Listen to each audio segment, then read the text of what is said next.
Hello everyone, my name is Nidhi Sharma. I welcome you all to the law semester question answer series में. आज हम करने वाले हैं लेक्चर 5. लेक्चर 5 में हम देखेंगे इमर्जिंग डायमेंशंस ऑफ आईपीआर से रिलेटेड किस टाइप के क्वेश्चन आंसर्स पूछे जा सकते हैं आपके लॉ सेमेस्टर एग्जामिनेशन में, वो हम कवर करने वाले हैं. इससे पहले हमने ट्रेडमार्क कवर किया था, जीआई का से रिलेटेड हम इस सेशन में देखेंगे. और भी काफ़ी सारे सेक्टर्स हमने पेटेंट कवर किया, कॉपीराइट कवर किया. आज के सेशन में हम इमर्जिंग डायमेंशंस ऑफ आईपीआर से रिलेटेड किस टाइप के क्वेश्चन आते हैं वो देखेंगे. तो पहला क्वेश्चन जो हम देखने वाले हैं, उससे पहले मैं आपको बता देती हूँ, this is my Telegram ID. अगर आप मुझसे वहां पर नहीं जुड़े हैं तो इस सेशन के बाद जुड़ सकते हैं, ताकि आपका कोई भी डाउट हो, कोई भी क्वेरी हो या कोई भी समस्या हो लॉ लाइफ में, तो आप मुझसे वहां पर कनेक्ट कर सकते हैं. ओके, सो सबसे पहला कौन सा क्वेश्चन देखने वाले हैं? ये क्वेश्चन हम 10 मार्क्स के लिए देखेंगे. क्या पूछा है? Explain the meaning and salient features of the geographical indication of goods registration and protection act 1999. क्या करना है?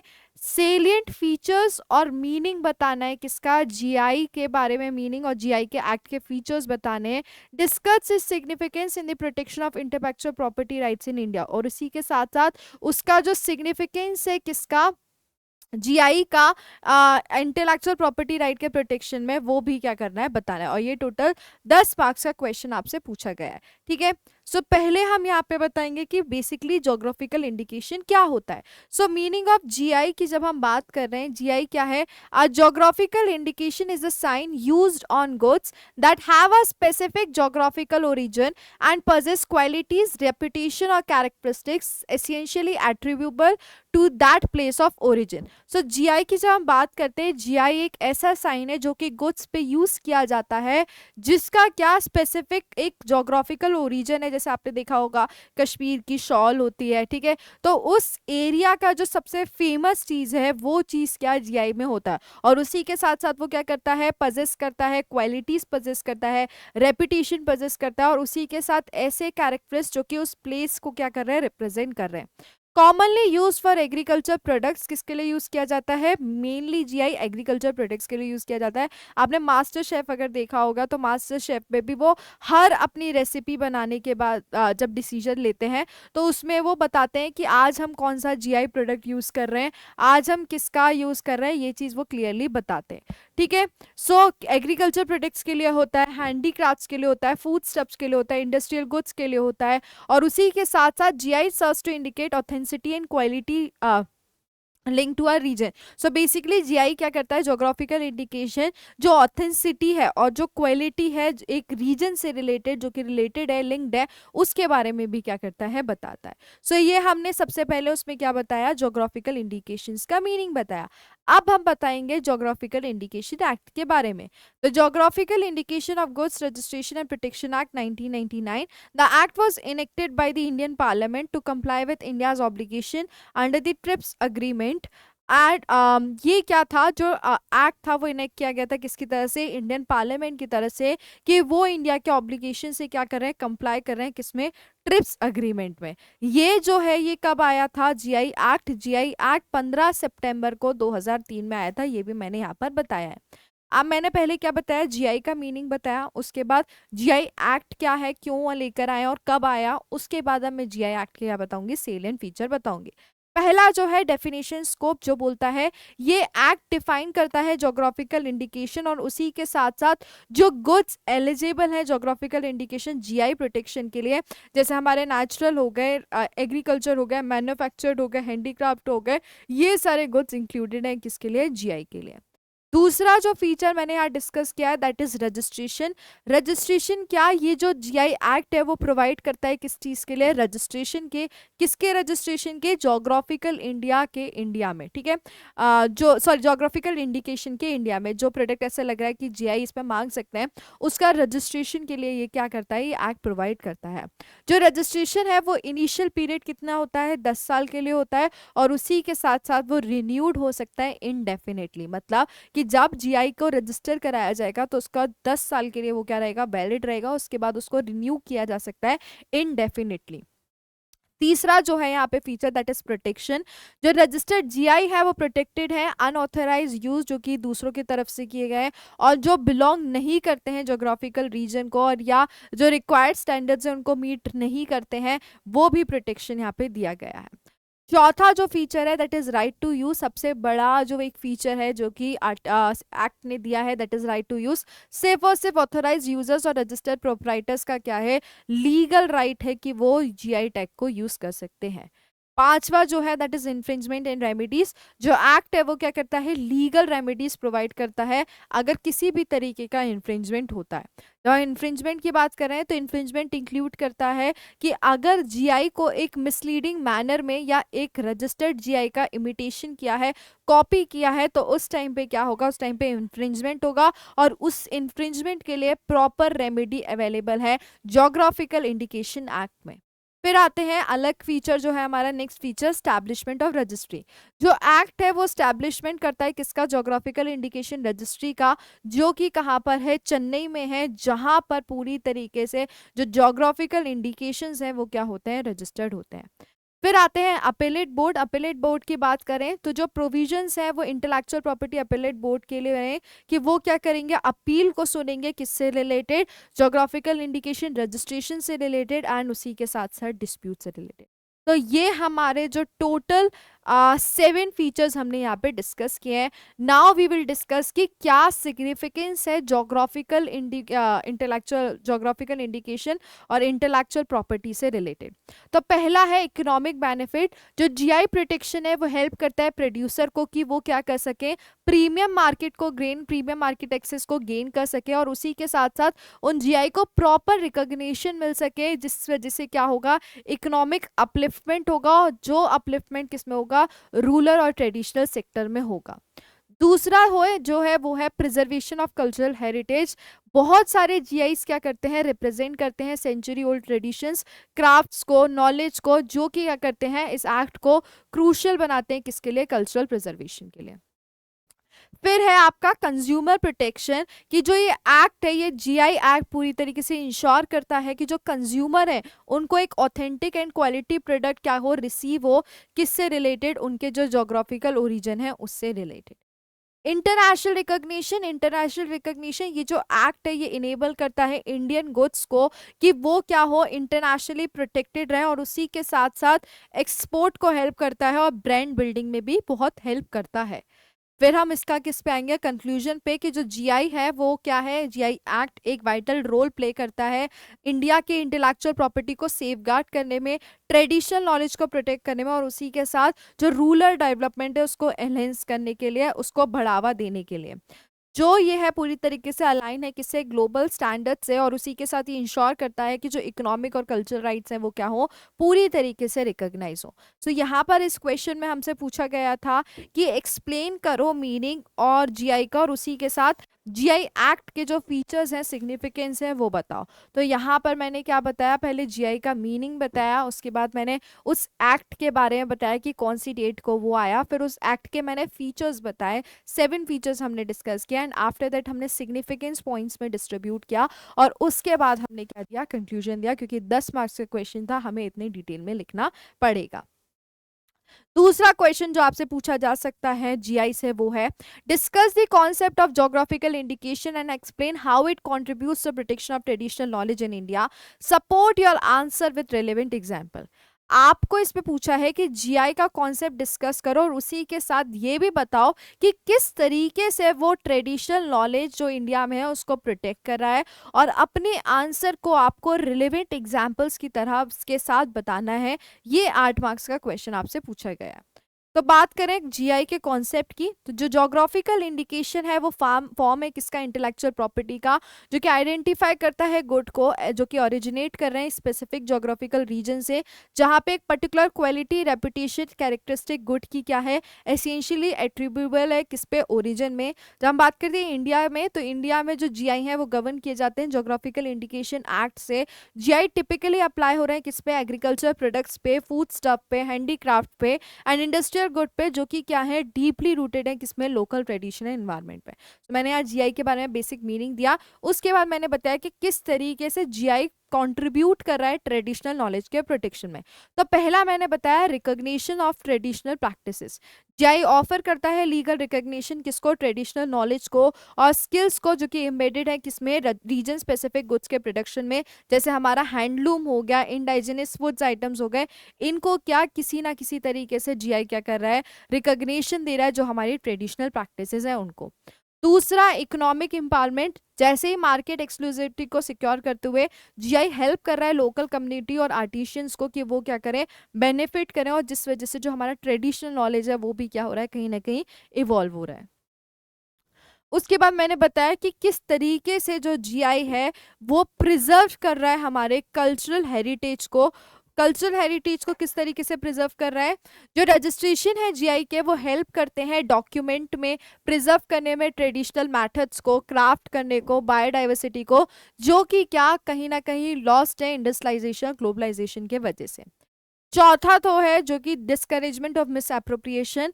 जीआई प्रोटेक्शन जो है वो प्रिवेंट करता है अनऑथराइज यूज किसका, ट्रेडिशनल नेम का और मेथड का बाहर के लोगों की तरफ से, और उसी के साथ वो सेफगार्ड करता है लोकल कम्युनिटीज को किसके अगेंस्ट, एक्सप्लॉइटेशन और कॉपी इमिटेशन के अगेंस्ट। क्योंकि वहाँ क्वेश्चन में आपसे पूछा गया था कि आपको कुछ रिलेवेंट एग्जाम्पल्स भी साइट करने हैं, तो मैंने यहाँ पर वो भी बताए हैं। पहला मैंने एग्जाम्पल दिया है दार्जिलिंग टी का जो कि West Bengal, known for its unique flavour and aroma, it is produce using traditional methods pass down through generation. ठीक है, तो जो हमारी दार्जिलिंग टी है, जो हम आसाम की बात करते हैं, वो अपने यूनिक फ्लेवर के लिए क्या है, नोन है, और उसी के साथ साथ वो प्रोड्यूस की जाती है ट्रेडिशनल मेथड के थ्रू, जो कि क्या हुआ है, काफ़ी जनरेशन से जो यूज़ किए जा रहे हैं। दूसरा जो है दैट इज पश्चिमा वूल, जो पश्मीना वूल, सॉरी पश्मीना वूल, जो कि जम्मू एंड कश्मीर का है, जो कि ओरिजिनेटेड है ट्रेडिशनल गोट रियरिंग और वीव करता है प्रैक्टिस में रीजन में। पश्मीना जो कि है क्या, रिकॉग्नाइज ग्लोबली किया गया है उसकी क्वालिटी के लिए। फिर आते हैं मधुबनी पेंटिंग्स जो कि बिहार का जीआई है। ये ट्रेडिशनल फोक पेंटिंग रिप्रेजेंट करती है कल्चरल एक्सप्रेशन किसका, मिथिला रीजन का, और उसी के साथ साथ ये टोटली प्रोटेक्टेड है जीआई में। सो यहाँ पर मुझसे ज्योग्राफिकल इंडिकेशन का कॉन्सेप्ट पूछा था और किस तरीके से वो ट्रेडिशनल नॉलेज को प्रोटेक्ट करा है वो पूछा था, वो मैंने बताया। और उसमें ये भी पूछा गया था कि आपको अपना answer with the relevant example लिखना है, और ये 8 मार्क्स का क्वेश्चन था, मैंने यहाँ पर इतना कवर किया। उसके बाद मैंने कंक्लूजन भी दिया है जिसमें ये बोला है कि जो ज्योग्राफिकल इंडिकेशन है वो सर्व करता है एक अफेक्टिव टूल जो कि प्रोटेक्ट कर रहा है, प्रमोट कर रहा है इंडिया के रिच ट्रेडिशनल नॉलेज को, कल्चरल डाइवर्सिटी को, और उसी के साथ लीगल रिकॉग्निशन ऑफर कर रहा है, इकोनॉमिक बेनिफिट ऑफर कर रहा है, और वो हेल्प करता है किसमें, हेरिटेज प्रैक्टिसेस को सर्व करने में, और लोकल कम्युनिटीज को क्या कर रहा है, कहीं ना कहीं किसी ना किसी तरीके से एम्पावर कर रहा है। फिर आते हैं हम नेक्स्ट क्वेश्चन पे जो कि है हमारा पूरा 10 मार्क्स का question, and this question is related to the हमारे जो फार्मर्स राइट हैं जो कि प्लांट वेराइटीज एक्ट में उससे रिलेटेड पूछा गया है। Explain the notion and concept of farmers right and breeders right under the protection of plant varieties and farmers right act 2001। How does the act seek to balance the interest of farmers and plant breeders. So यहाँ पे 10 marks का question पूछा गया, आपसे ये पूछा गया है कि आपको एक्सप्लेन करना है नोशन और कॉन्सेप्ट किसका, फार्मर्स राइट का और ब्रीडर्स राइट का, किसमें, प्लांट वेराइटीज और फार्मर राइट एक्ट के प्रोटेक्शन में, और किस तरीके से ये जो एक्ट है ये बैलेंस कर रहा है इंटरेस्ट किसका, फार्मर का और प्लांट ब्रीडर्स का। 10 मार्क्स का क्वेश्चन है। पहले हम इंट्रोडक्शन देंगे। The protection of plant varieties and farmers rights act was enacted in India to comply with the TRIPS agreement while safeguarding the interest of farmers. So ये basically क्यों आया था, ये ट्रिप्स अग्रीमेंट को कंप्लाई करते हुए कि जो इंटरेस्ट है फार्मर्स को उनको क्या किया जाए, इस एक्ट के थ्रू सेफगार्ड किया जाए। It recognise and protects the rights of both plant breeders and farmers, ensuring innovation in plant varieties alongside conservation of traditional knowledge. और ये क्या करता है, प्रोटेक्ट करता है दोनों प्लांट ब्रीडर्स का और फार्मर्स का राइट, और इंश्योर करता है इनोवेशन किसमें, प्लांट वेराइटीज में अलोंगसाइड कंजर्वेशन ट्रेडिशनल नॉलेज में। अगर हम बात करें ब्रीडर राइट के कॉन्सेप्ट की, तो जो ब्रीडर राइट है वो रेफर करता है एक्सक्लूसिव राइट जो कि ग्रांटेड किया गया है प्लांट ब्रीडर को क्रिएशन और डिस्कवरी के लिए, और उसी के साथ साथ नए प्लांट वेराइटीज के डेवलपमेंट के लिए भी। फिर आते हैं की फीचर्स इस एक्ट के। तो अगर हम बात करें सबसे पहला एक्सक्लूसिव कमर्शियल राइट, एक रजिस्टर्ड ब्रीडर के पास एक्सक्लूसिव राइट रहता है कि वो प्रोड्यूस कर सकता है, सेल कर सकता है, मार्केट कर सकता है, डिस्ट्रीब्यूट कर सकता है, इंपोर्ट कर सकता है, एक्सपोर्ट कर सकता है रजिस्टर्ड वेराइटी को। दूसरा जो फीचर है that is term of protection, जो ट्रीज हैं, जो वाइन्स हैं, उनको 18 साल का, और जो अदर क्रॉप्स हैं उनको 15 साल का प्रोटेक्शन, और जो एक्सटेंड वेराइटीज हैं उनको 15 साल का प्रोटेक्शन जिस दिन से नोटिफिकेशन आई है डेट की। उसके बाद बेनिफिट शेयरिंग की बात करें, जो एक्ट है वो मैंडेट करता है बेनिफिट शेयर लोकल कम्युनिटीज और फार्मर अगर रजिस्टर्ड वेरिटी क्या हुई है, डेवलप्ड हुई है जेनेटिक मटेरियल के थ्रू। फिर आते हैं कॉन्सेप्ट ऑफ फार्मर्स राइट, जो फार्मर राइट का कॉन्सेप्ट है। तो जो PBVR एक्ट है वो कि क्या करता है, यूनिकली एक्नॉलेज करता है किसका, फार्मर का कंट्रीब्यूशन ग्रांट करते हुए स्पेसिफिक राइट जो कि क्या है, पूरी तरीके से रिकॉग्नाइज है कन्वेंशन इंटेलेक्चुअल प्रॉपर्टी राइट में। अब हम आते हैं की फीचर्स, कुछ की फीचर्स भी हैं किसके, की फीचर्स हमारे कॉन्सेप्ट ऑफ फार्मर राइट की यहाँ पे बात कर रहे हैं, उसके की फीचर की देख रहे हैं। तो पहला है राइट टू सेव और यूज सीड्स, की किस तरीके से सीड्स को सेव करना है और यूज करना है। तो जो फार्मर है वो सेव कर सकते हैं, यूज कर सकते हैं, सो कर सकते हैं, रिसो कर सकते हैं, एक्सचेंज कर सकते हैं, शेयर कर सकते हैं, सेल कर सकते हैं उनके जो फार्म प्रोड्यूस हुए हैं, जिसमें इंक्लूड किया गया है सीड एक प्रोटेक्टेड वेराइटी का एक्सेप्ट ब्रांडेड सीड। दूसरा जो है that is recognition as breeders, जो फार्मर है वो डेवलप कर सकते हैं, कंजर्व कर सकते हैं एक नई वेराइटी जो कि क्या रजिस्टर होगी, और उसी के साथ साथ वो सेम राइट क्लेम कर सकते हैं एज फॉर्मल ब्रीडर्स। तीसरा जो है कंपनसेशन फॉर फेलियर, अगर फार्मर्स इंटाइटल है कंपनसेशन के लिए अगर रजिस्टर्ड वेराइटी क्या करती है, फेल करती है परफॉर्म करने में जो प्रॉमिस गिवन कंडीशन में दिया था। फिर है रिवॉर्ड एंड रिकॉग्निशन, जो एक्ट है वो प्रोवाइड करता है रिकॉग्निशन और रिवॉर्ड फार्मर्स के लिए जो कि क्या सिग्निफिकेंटली कंट्रीब्यूट किए हैं किसके लिए, जेनेटिक रिसोर्सेज के प्रिजर्वेशन के। फिर हम आते हैं बैलेंसिंग इंटरेस्ट किसका, फार्मर और ब्रीडर का। तो पहला ड्यूल रिकॉग्निशन, दूसरा बेनिफिट शेयरिंग होती है, तीसरा कंपलसरी लाइसेंसिंग, एंड चौथा क्या है मैंने यूज किया है नेचुरल जीन फंड। उसके बाद मैंने इसका यहाँ पे कंक्लूजन दिया कि ये जो एक्ट है ये प्रोग्रेसिव पीस है लेजिस्लेशन का, जो कि स्ट्राइक करता है यूनिक बैलेंस किसके बीच में, इंकरेज करने के प्लांट ब्रीडिंग में और प्रोटेक्ट करने का जो राइट्स और कॉन्ट्रीब्यूशन है फार्मर्स के उसके। तो ये मैंने यहाँ पे प्लांट वेराइटीज एक्ट से रिलेटेड इसका आंसर बताया है। अब हम आएंगे हमारे नेक्स्ट क्वेश्चन पे, जो क्वेश्चन है हमारा क्या, जस्ट अ सेकेंड, हाँ नेक्स्ट क्वेश्चन है हमारा explain the concept of biodiversity conservation and discuss its relationship with intellectual property right. How do law helps in protecting biodiversity related traditional knowledge? दो question पूछे गए, पहला पूछा गया है कि बायोडाइवर्सिटी कंजर्वेशन का रिलेशन बताना है, एक्सप्लेन करना है कॉन्सेप्ट, और उसी के साथ साथ उसका रिलेशन क्या है आईपीआर के साथ ये बताना है, और किस तरीके से जो लॉज हैं वो हेल्प करते हैं, प्रोटेक्ट करते हैं बायोडाइवर्सिटी रिलेटेड ट्रेडिशनल नॉलेज को। और ये 6 मार्क्स का क्वेश्चन है। अगर बात करें बायोडाइवर्सिटी कन्वर्शन की, कंजर्वेशन की, तो बायोडाइवर्सिटी कंजर्वेशन रेफर करता है प्रोटेक्शन को, प्रिजर्वेशन को, sustainable use variety life forms जैसे हो गए हमारे अर्थ पे, जैसे प्लांट्स इंक्लूड हुआ, एनिमल्स इंक्लूड हुआ, माइक्रो ऑर्गेनिज्म इंक्लूड हुआ। उसी के साथ है ये इंश्योर करता है कि जो इकोलॉजिकल बैलेंस रहे किस पे, इकोसिस्टम के सर्वाइवल में, जो कि क्या कर रहा है, प्रिजर्व कर रहा है जेनेटिक डाइवर्सिटी को, जो कि पूरी तरीके से एसेंशियल है एग्रीकल्चर, मेडिसिन के लिए और ह्यूमन सर्वाइवल के लिए। अगर बात करें आईपीआर के रिलेशनशिप के साथ, तो आईपीआर क्या करता है, क्रूशल रोल प्ले करता है बायोडाइवर्सिटी कंजर्वेशन में, जो कि रिकॉग्नाइज करता है, रिवॉर्ड करता है इनोवेशन को, जो कि बेस्ड है पूरी तरीके से बायोलॉजिकल रिसोर्सेज पे। लेकिन अगर बात करें कन्वेंशनल आईपीआर सिस्टम की, तो वो क्या कहीं ना कहीं जो ट्रेडिशनल नॉलेज है उसका क्या कर रहे हैं, मिस एप्रोप्रिएशन कर रहे हैं जेनेटिक रिसोर्सेज का, और स्पेशली जो कि क्या है इंडाइजिनस कम्युनिटी से है, जो कि बिना एक्नॉलेज और बेनिफिट शेयरिंग के हुआ है।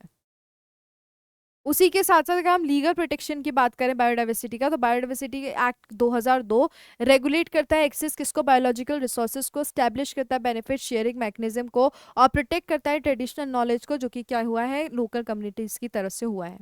कन्वेंशन बायोलॉजिकल डाइवर्सिटी का जो कि 1992 का है, वो प्रमोट करता है सस्टेनेबल यूज बायोडाइवर्सिटी का, कॉल करता है फेयर और इक्विटेबल शेयरिंग बेनिफिट्स की, जो कि अराइज हो रहे हैं जेनेटिक रिसोर्सेज से। Traditional knowledge digital library prevent करता है किसको, पेटेंट करने के लिए ट्रेडिशनल इंडियन नॉलेज को, जो कि डॉक्यूमेंट के थ्रू हुआ या वो शेयर हो इंटरनेशनल पेटेंट ऑफिस की तरफ से। कंक्लूजन, जो बायोडाइवर्सिटी कंजर्वेशन है और आईपीआर है वो इंटरकनेक्टेड है, लॉज जो एक्ट कर रही है प्रोटेक्ट करने के लिए नेचुरल रिसोर्स को, ट्रेडिशनल नॉलेज को, वो एसोसिएटेड है उससे, और ये इंश्योर करता है इकोलॉजिकल सस्टेनेबिलिटी और उसी के साथ साथ इंडाइजिनस कम्युनिटी की जस्टिस के लिए। ठीक है, अब क्योंकि 6 मार्क्स में था तो हमें इतना ही लिखना था उसमें क्वेश्चन में। अब हम आते हैं 8 मार्क्स के क्वेश्चन में। यह क्वेश्चन पूछा गया है, discuss the interface between biotechnology law and intellectual property right. क्या करना है, पहला क्वेश्चन पूछा है कि इंटेलेक्चुअल बायोटेक्नोलॉजी लॉ और इंटेलेक्चुअल प्रॉपर्टी राइट का जो इंटरफेस है वो डिस्कस करना है। How does the legal framework in India regulate biotechnological invention and protect associated intellectual property. किस तरीके से जो लीगल फ्रेमवर्क है इंडिया में वो रेगुलेट करता है बायोटेक्नोलॉजिकल इन्वेंशन को, और किस तरीके से वो इंटेलेक्चुअल प्रॉपर्टी एसोसिएटेड को प्रोटेक्ट करता है। ये 8 मार्क्स का क्वेश्चन पूछा है। तो बात करें interface between biotechnology law intellectual property right की, तो biotechnology law intellectual property right intersect करते हैं सिग्निफिकेंटली, क्योंकि जो बायोटेक्नोलॉजिकली इनोवेशंस है वो ऑफन इन्वॉल्व करती है नॉवल जेनेटिक मटेरियल का क्रिएशन, प्रोसेसेस का और ऑर्गेनिज्म का। इंटेलेक्चुअल प्रॉपर्टी जो राइट है वो पर्टिकुलरली पेटेंट के साथ प्ले करती है क्रूशल रोल इनोवेशन को प्रोटेक्ट करने में, और उसी के साथ रिसर्च और इन्वेस्टमेंट को सेक्टर में इनकरेज करने में। इंडिया में बात करें तो जो लीगल फ्रेमवर्क है वो गवर्न करता है बायोटेक्नोलॉजिकल इन्वेंशन को, प्राइमरली जो कि रेगुलेट किए गए किसके थ्रू, पेटेंट एक्ट के थ्रू 1970 के। जो एक्ट है वो आउटलाइन करता है कि किस तरीके से पेटेंटेबल इन्वेंशन कॉन्स्टिट्यूट किए जाएंगे और क्या बाउंड्रीज रहेगी बायोटेक्नोलॉजिकल पेटेंट के लिए, वो भी यहाँ पे क्या किया गया है, सेट किया गया है। अगर बात करें according to section B and section 3C act का, तो वो क्या बोलता है, इन्वेंशंस जो है वो क्या है, कॉन्ट्रेरी है पब्लिक ऑर्डर के, मोरालिटी के, और इन्वॉल्व करते हैं मेयर डिस्कवरी किसका, लिविंग थिंग का, नेचुरल सब्सटेंस का, और जो पेटेंटेबल नहीं है, और ये पूरी तरीके से डायरेक्ट इम्पैक्ट देता है किस पे, बायोटेक पेटेंट के स्कोप पे। फिर हम आते हैं सेक्शन 3J जो कि स्पेसिफिकली एक्सक्लूड करता है पेटेंटिंग किसका, प्लांट्स का, एनिमल्स का पूरी तरीके से, और किसी भी पार्ट का, माइक्रो ऑर्गेनिज्म का। और वो इंडिया की बात करें तो इंडिया किसी भी तरीके से पेटेंट को अलाउ नहीं करता है प्लांट्स और एनिमल्स पे, माइक्रो ऑर्गेनिज्म से क्या है वो पेटेंट हो सकते हैं, लेकिन जो क्या है पूरी तरीके से जो पेटेंट का पूरा एसेंशियल है, नोवेलिटी, इन्वेंटिव स्टेप्स, ये सारा जब क्राइटेरिया इंडस्ट्रियल एप्लीकेशन फुलफिल होगा तभी वो चीज़ हो सकती है। जो इंडियन गवर्नमेंट है वो भी ये इंश्योर करती है कि कंप्लाइंस रहे इंटरनेशनल ऑब्लिगेशन ट्रिप्स एग्रीमेंट में, जो कि बैलेंस करे इनोवेशन इंसेंटिव्स को पब्लिक इंटरेस्ट के साथ। अगर हम बात करें एग्जांपल की, तो जो कंपलसरी लाइसेंसिंग है वो प्रोविजन अलाउ करती है किससे, एसेंशियल बायोटेक्निक जो प्रोडक्ट्स हैं हमारे एक्सेस उससे, और जैसे हमारा लाइफ सेविंग ड्रग्स हो गया, हेल्थ इमरजेंसी हो गई, इनसे क्या करती है, बैलेंस करती है। कंक्लूजन की बात करें तो जो इंडियाज बायोटेक्नोलॉजी लॉ है वो इंकरेज करती है इनोवेशन पेटेंट के थ्रू, प्लांट वेराइटी प्रोटेक्शन के थ्रू, और उसी के साथ मेंटेन करती है कॉशियस अप्रोच ताकि वो सेफगार्ड कर सके एथिकल स्टैंडर्ड्स को, बायोडाइवर्सिटी को और पब्लिक हेल्थ को। फिर आते हैं नेक्स्ट क्वेश्चन जो कि हमारा 6 मार्क्स का यहाँ पे पूछा गया, and this case question is related to the Berne convention. Berne convention is one of the most important convention जब भी हम आईपीआर की बात करते हैं, इंटेलेक्चुअल प्रॉपर्टी राइट की बात करते हैं। तो यहाँ पर जो क्वेश्चन पूछा गया है that is explain the key provisions of the burn convention for the protection of literary and artistic work. क्या बर्न कन्वेंशन के की प्रोविजन बताने, और वो की प्रोविजन किससे बताने, लिटरेरी और आर्टिस्टिक वर्क के प्रोटेक्शन से बताने। How does the convention contribute to the international framework of intellectual property right. किस तरीके से कन्वेंशन कॉन्ट्रीब्यूट करता है इंटेलेक्चुअल प्रॉपर्टी राइट के इंटरनेशनल फ्रेमवर्क से, 6 मार्क्स का ये क्वेश्चन पूछा गया है। तो अगर बर्न कन्वेंशन की बात करें, ये जो बर्न कन्वेंशन है वो लाइब्रेरी और आर्टिस्टिक वर्क को प्रोटेक्ट करता है, जो कि स्टैब्लिश किया गया था 1886 में, और एडमिनिस्टर्ड होता है ये किसके थ्रू, विपो के through, world intellectual property organisation के थ्रू, जो कि एक फाउंडेशनल इंटरनेशनल अग्रीमेंट है कॉपीराइट लॉ के फील्ड में। की प्रोविजन की बात करें तो पहला की प्रोविजन है नेशनल ट्रीटमेंट, जो कि आर्टिकल 5 में दिया गया है। जो ऑथर्स हैं वो ग्रांटेड दिए गए सेम राइट्स किसमें, दूसरी मेंबर कंट्रीज को, जो कि क्या कर सके हैं, अपने नेशनल्स को प्रोवाइड कर सकते हैं इससे रिलेटेड जितने भी आईपीआर के राइट हैं। दूसरा है ऑटोमेटिक प्रोटेक्शन, जो कॉपीराइट प्रोटेक्शन है वो ग्रांटेड किया जाता है ऑटोमेटिकली बिना भी किसी फॉर्मल रजिस्ट्रेशन के। तीसरा जो है मिनिमम स्टैंडर्ड प्रोटेक्शन का, जो कन्वेंशन सेट करता है मिनिमम स्टैंडर्ड, जैसे हमारे हो गए लाइफ ऑफ द ऑथर और ये मोरल राइट्स, ये सारी चीज़ें बर्न कन्वेंशन ही क्या करता है, इंटरनेशनल लेवल पे सेट करता है। उसके बाद करें स्कोप ऑफ प्रोटेक्शन की, तो वो करता है बहुत ज़्यादा जो वाइड रेंज है वर्क्स का, जिसमें इंक्लूड किया जाता है literary, musical, artistic, cinematographic and architectural work. फिर आते हैं मोरल राइट, जो कि दिया गया आर्टिकल 6 में, जो इंश्योर करता है कि ऑथर के पास राइट है कि वो ऑथरशिप क्लेम कर सकते हैं, ऑब्जेक्ट कर सकते हैं किसी भी डिस्ट्रोएशन या मॉडिफिकेशन में वर्क के, जो कि क्या उनकी रेपुटेशन को हार्म कर रहा हो तो। कंट्रीब्यूशन की बात करें इंटरनेशनल आईपीआर फ्रेमवर्क में, तो ये स्टेबलाइज करता है common rule across member countries, जो कि फैसिलिटेट करती है इंटरनेशनल प्रोटेक्शन क्रिएटिव वर्क्स के, इंकरेज करता है क्रिएटिविटी, और उसी के साथ साथ बेसिस बना हुआ है दूसरी ट्रीटीज के लिए भी।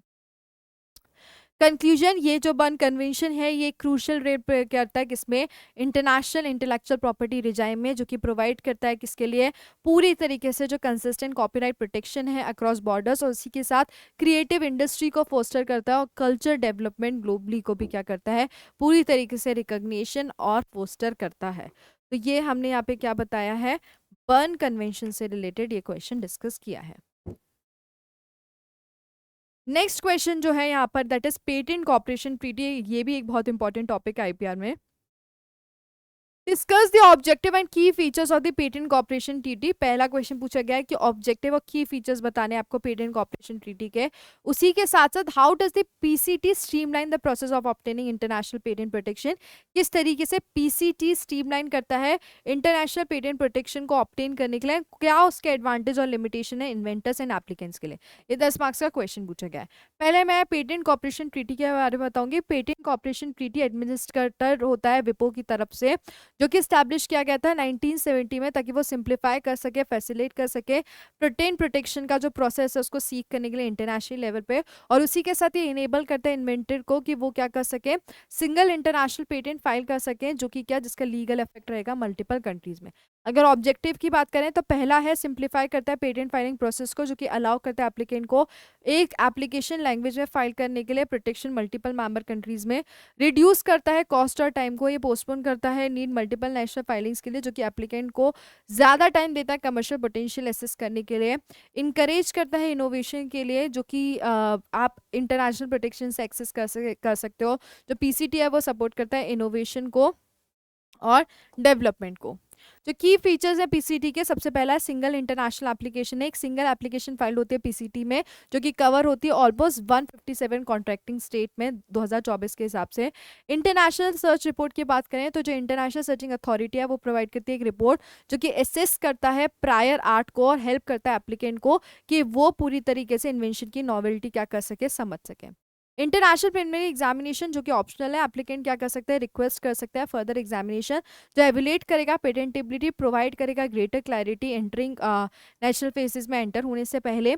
उसी के साथ नेशनल फेज एंट्री, जब एक इंटरनेशनल फेज क्या हो जाता है उसके बाद एप्लीकेंट क्या कर सकते हैं, एंटर कर सकते हैं नेशनल और रीजनल प्ले फेज में डिजायर्ड कंट्रीज के, कि वो अपने पेटेंट ग्रांट्स को परस्यू कर सके।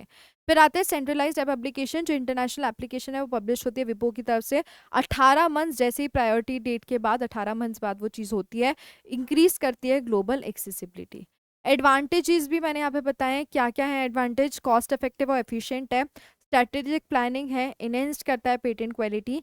लिमिटेशंस भी, क्योंकि मुझसे क्वेश्चन में पूछा गया था, तो किसी भी तरीके की ग्रांट की गारंटी नहीं है, नेशनल फेस कॉस्ट रिमेन रहता है। उसी के साथ साथ वो क्या करता है, जुरिस्डिक्शन को लिमिट करता है। फिर मैंने यहाँ पे पीसीटी का क्या दिया है, एक कंक्लूजन दिया है कि जो पीसीटी है वो वाइटल रोल प्ले करता है फैसिलिटेट करने में ग्लोबल पेटेंट प्रोटेक्शन को, जो कि पूरी तरीके से क्या करता है, ऑफर करता है एक सेंट्रलाइज्ड और स्ट्रीमलाइंड सिस्टम को। वो किसी भी तरीके से नेशनल फाइंडिंग्स के जो हैं उसको एलिमिनेट नहीं करता, और जो प्रोसीजरल और स्ट्रैटेजिक बेनिफिट है वो क्या करता है, वैल्यूएबल टूल करता है किसके लिए, इन्वेंटर के लिए, जो कि इंटरनेशनल रिकॉग्निशन और प्रोटेक्शन देता है किसका, इनोवेशन का। सो मैंने यहाँ पे फिर कंक्लूजन में आखिर में क्या बताया, पीसीटी। सो आज हमारा आईपीआर के यूनिट 5 भी क्या हो गया, खत्म हो गया है। आईपीआर में यही मेजर सारे लॉ स्कूल्स में पूछे जाते हैं क्वेश्चंस, और लॉ स्कूल्स में यही यूनिट होते हैं। मिलते हैं नेक्स्ट सब्जेक्ट के साथ, और कोई भी डाउट हो टेलीग्राम पे कनेक्ट कर लेना। मिलते हैं नेक्स्ट सब्जेक्ट के साथ। All the best for examination, bye bye, take care, thank you.